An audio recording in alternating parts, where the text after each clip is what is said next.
one happened in high school.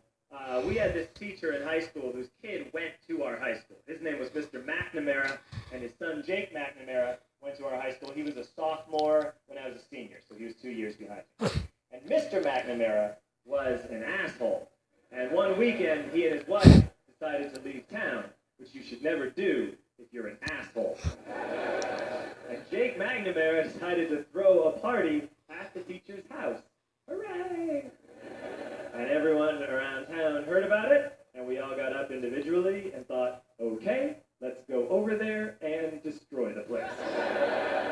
I walked into this party. Everyone I had ever met was there, and everyone was drinking like it was the end of the world. People were drinking like it was the Civil War and a doctor was coming to saw our legs off. It was totally unsupervised. We were like dogs without horses. We were running wild. I walked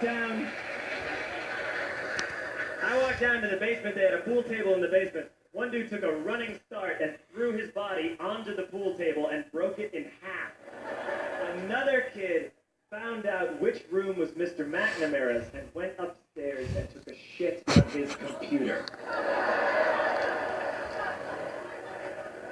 So the party was going great. I'm standing in the basement and I'm holding a red cup. You've seen movies. And I'm standing there and I'm holding a red cup and I'm starting to black out. And I guess someone said like, something police. And in a brilliant moment of word association, I yelled, fuck the police! Fuck the police! And everyone else joined in. 100 drunk white children yelling, fuck the police. With the confidence of guys who have like already been to jail and aren't afraid of it anymore. You know, that like, I'll serve my nickel, you come and take me confidence. But white children.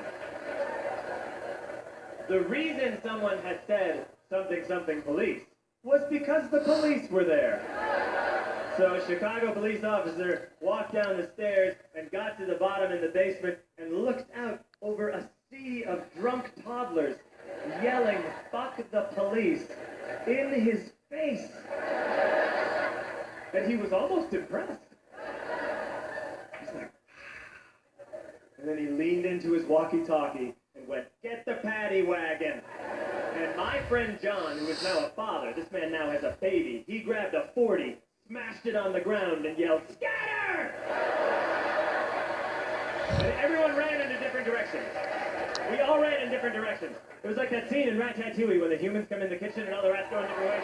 We all ran in different directions. I ran into the laundry room and I jumped up on the washing machine and I crawled out through a window into the backyard, and now I'm running through the backyard and there's a big chain link fence, and I thought, I've never climbed a fence that high before. And then I woke up at home.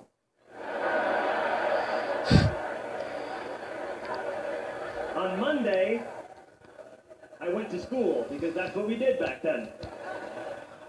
And I'm walking into the school building, and who do I see but Jake McNamara?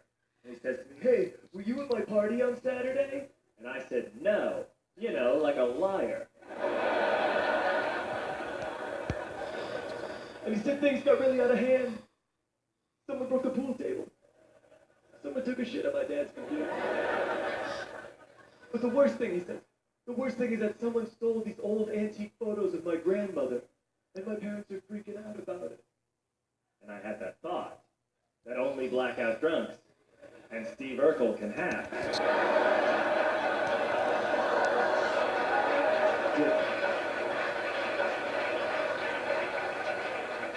Did I do that? I figured no, I wouldn't have done that. But I was never sure. Until 2 years later. Relax. I'm playing video games with this kid named Alex that we also went to high school with. 2 years later, we've graduated by now. We're playing video games for a couple hours. And then Alex says to me, hey, come here. I want to show you something. And he takes me into his bedroom. And then he takes me into a side room off of his bedroom. Never a good thing to have. And he shows me a tiny room that is covered wall to wall in stolen antique photos from different people's parties.